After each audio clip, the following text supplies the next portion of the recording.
ዛሬ ከኔ ከሆናችሁ የመሰለ ቆንጆ ፓስታ ሳላድ አለ እንዲያመጣችሁ ጠብቁ። እንደናችሁ እንደምሰነበታችሁ ሼፍና አስተፈራ ነኝ። ዛሬም እንደተለመደው አንድ ምግብ ስራ ቆይተና ያደረጓችሁ ደግሞ ፓስታ ሳላድ፣ ስፓጌቲ ሳላድ። ቤታችሁ ትንሽ ስፓጌቲ ተረፍ ካለ የተቀመጠ ካለ ማዘጋጀላችሁ ቆንጆ የሳላድ አማራጭ አለ ተመለከታላችሁ። በመጀመሪያ እንደተለመደው ግብአቶች አስተዋውቃችሁና ማዘጋጀላችሁ ሳላድ ተመለከታላችሁ። ተከታተሉ። እሺ እንግዲህ የመጀመሪያ ግብአታችን የሚሆነው ዳቦ ነው። ለዚህ ማንኛውም ዳቦዎች መጠቀም ያላችሁ አንድ ጋደረም ቢሆን ይችላል፣ ፍሬሽ ዳቦ ማለት ይችላል። ዳቦ ያስፈልጋችሁ። መጀመሪያ ግብአታችን ዳቦ እናዘጋጃለን ማለት ነው። ዳቦ ወደ ጎን እናስቀምጠዋለን። ሁለተኛ ግብአታችን ደግሞ አቮካዶ ነው። ከዚህ ላይ እንግዲህ አንድ ሁለት አቮካዶ እጠቀማለሁ። ትንሽ የተረፈኝ 100 ግራም ስፓጌቲ ነበር፣ እሱን ቀቅዬ አዘጋጅቻለሁ። ይህም ለዚህ ስራ ያስፈልጋቸዋል። ፋሮ ሽንኩርት እንጠቀማለን። ፋሮ ሽንኩርትም ለሰላጣ ስራ በጣም ያስፈልገናል። የሰላጣ ቅጠል ደግሞ ዋነኛ ግብአታችን እዚህ ለጋ የሆነ ቆንጆ ቅጠል ካላችሁ ተጠቀማላችሁ።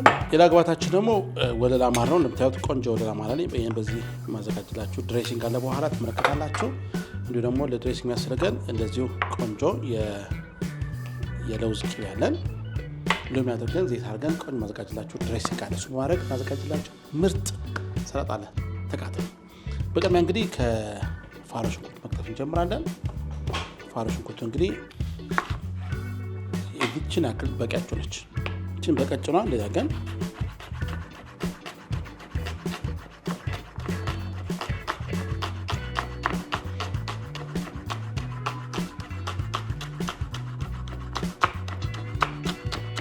ቡም አድርጋችሁ ለዚህ ታላችሁ ለዚህ ከትፈዋለን። እንዲያካችሁ ቀጭኑ ነው እንደዚህ እናደርጋለን ማለት ነው። እዚህ ጋር ካስቀመጥን በኋላ ዳቦውን እናመጣለን። አስቀድመን እንግዲህ ኦቭን መለኮስ አለ። በኦቭን መስራት አለብን። አንን በዘይት ይሰሩታል። አንድ ቦታ ላይ ግን ዘይቱ ብዙ አይመከርም። በኦቭን ግን ቢሆን በጣም ቆንጆ። ዘይት ላይ ትንሽ ዘይት ስለሚይዝባችሁ ጥሩ አይደለም።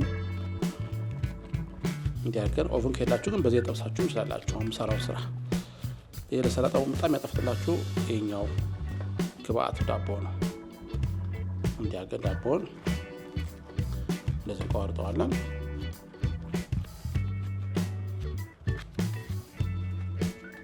ቆርጣችሁ በኋላ ዳቦውን በትንሽ ዘይት እንደዚህ እናደርግ። ዳቦ ነፈስበታን ዘይት ከዛ ጦስኝ እናደርጋለን። ጦስኝ አድርግና ትንሽ ሰሊጥ እዛው ላይ እንደዚህ አንድ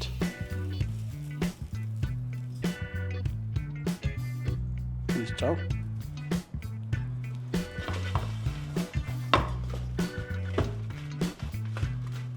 እንዲህ ከለወስን በኋላ ኦቭን አስገባዋለን።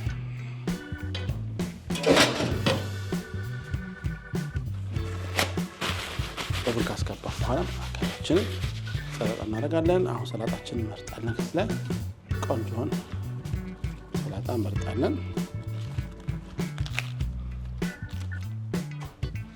መቀላቀያ ሳህን እናመጣና እዚህ ላይ ቆንጆን የመርጥ እዚህ ላይ በእጃችን እንደዚህ ቆረጥ እናደርጋለን። መክተፍም ትችላላችሁ፣ ግን የበለጠ እንደዚህ በእጃችሁን ይቻላል። ካስፈለገ ደግሞ ከትፌ ላሳያችሁ። ሲከተፍም ውበት አለው። በእጅም ትችላላችሁ። ለማፍጠን ግን በመክተፊያ ለመጠቀም እንችላለን ማለት ነው። እሺ እንግዲህ ለቻናላችን አዲስ ከሆናችሁ ላይ እንደምነግራችሁ ሰብስክራይብ ማድረግ እንዳይዘነጋ፣ ቪዲዮ ምልክቷን ጫን አድርጓት። ሁሌ አዲስ ምግብ በምሰራበት ሰዓት ቅድሚያ እናንተ ጋር ማስታወቂያ ይደርሳችኋል። በጨማሪ ደግሞ ላይክ ማድረግ፣ ሰብስክራይብ ማድረግ ካንዳርጋችሁ ላይክ አድርጋችሁም ሼር አድርጉ። ሁሉ ሰው ባለሙያ መሆን አለበት እናለኛ። ስለዚህ ይሄ እንደዚህ ካረግን በኋላ ያገን መክተፍም ትችላላችሁ። ያጋችሁ መክተፍም ይቻላል። ያጋችሁ ከትፎ እንደዚህ ትንትን አድርገው ወደ መቀላቀያው ማድረግ ይቻላል። ካላችሁ ወደ መቀላቀል እንደዚህ ተጨምራላችሁ ማለት ነው። ከዛሎች ወይም ካረግን በኋላ ያዘጋጀነውን ሽንኩርት እናደርጋለን።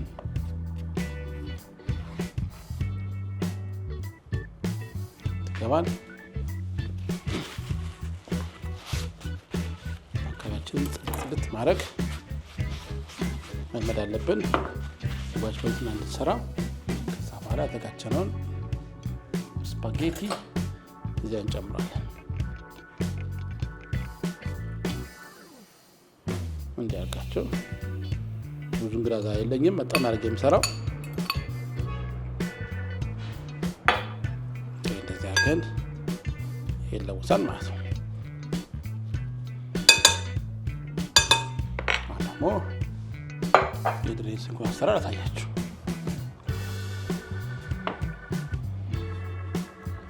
ካረጋችሁ በኋላ መቀላቀያ ማንኪያ እንይዛለን። አንድ ሾርባ ማንኪያ ማር እናደርጋለን። እንደዚህ በራሱ ማንኪያ መቀላቀል ትችላላችሁ።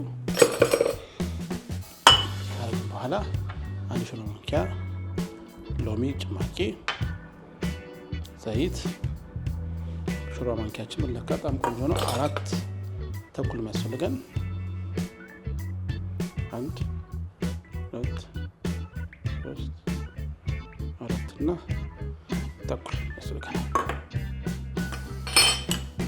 ሊቀላቀላችሁ ትንሽ ውሃ ጠብታ አድርጉበትና እናደርጋለን። ጨውን ጨምርበታል። ትንሽ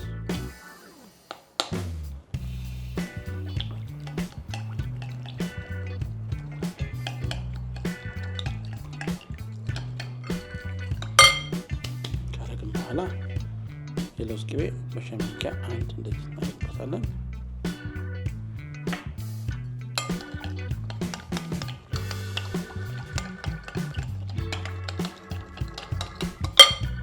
ጨርሰናል። ስመለስ እንግዲህ ዳቦ ትንሽ ቀለም ያዛልበት ቀለም አለበት። እሱን ካደረግን በኋላ ከድሬስ ሆነ ከአቮካዶ በቀላቅ እንዴት የሚሰራው ትመለከታላችሁ። ጠብቁ። እሺ ተመልሻለሁ። ያዘጋጀሁትን ታላላችሁ። እንደዚህ ደረቅ ብሏል። እንደዚህ ደረቅ ሲልን መፍጫ እቃችን አዘጋጃለን። እንደዚህ ስንፈጨው በጣም ሸርከት በጣም አርቀቅ የለብንም። ሸርከት አድርገን ፈጨዋለን።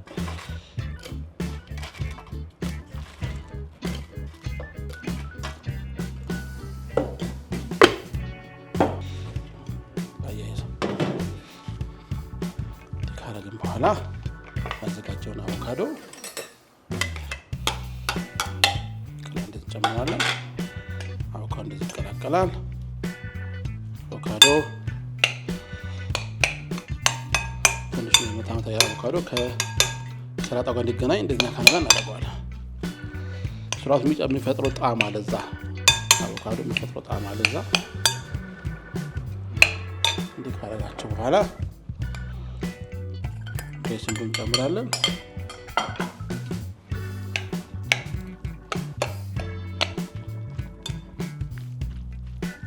የሚያቃጥል ነገር ባጨሙበት በጣም ይመከራል። በጣም ደስ ቃና ስላለው ለየት ያለ የሰላጣ አይነት ነው። እስቲ ጣዕሙ ደግሞ መጀመሪያ ልቅመሰው።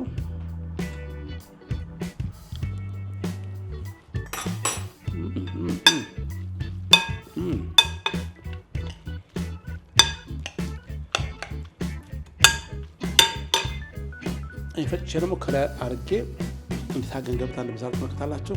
ጠብቅ። እሺ ተመልሻለሁ። ለምትመለከቱት ሰላጣችን ደርሷል። ግሪን ፓስታ ሳላድ ነው። በጣም ደስ የሚል ይዘት ያለው የፓስታ አይነት ነው። አና በተለየ መልኩ ሰላጣም ሆነ ፓስታ እንደዚህ መመገብ ይቻላል።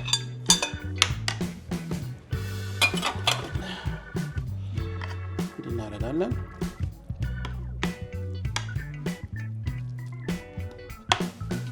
ታደርጋላችሁ እንደዚህ ካስተካከላችሁ በኋላ የጠበሰው ዳቦ ልትቀጣጣላችሁ። ኦቨን የገባው ዳቦ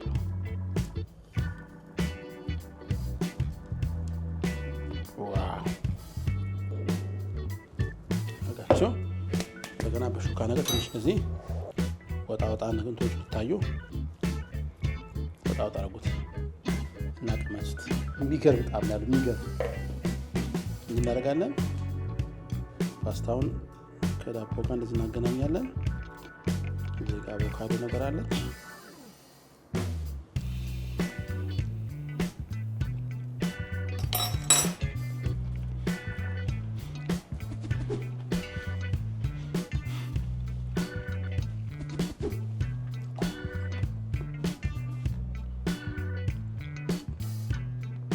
ራስ ተደመምኩ ታውቃላችሁ። በጣም የሚገርም ልዩ ጣዕም ያለው ቆንጆ ሳጣሳ ነው።